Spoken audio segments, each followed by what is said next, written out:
Welcome!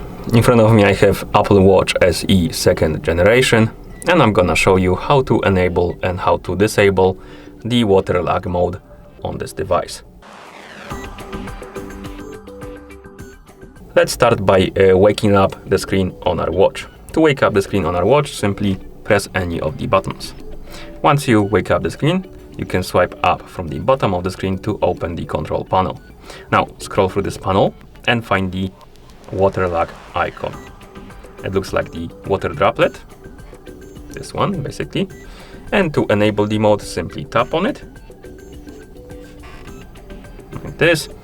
You will see this droplet icon right here at the top of the screen, and you will notice that the touch screen is disabled. This is how the water lag mode works. It basically disables the touch screen to prevent mistouches, for example when you're swimming or taking a shower with your watch on your wrist.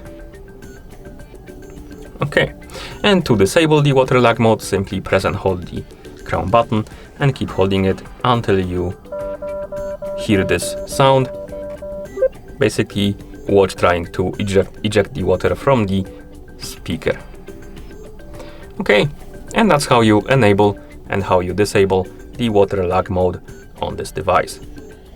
Thank you for watching. If you found this video helpful, please consider subscribing to our channel and leaving the like on the video.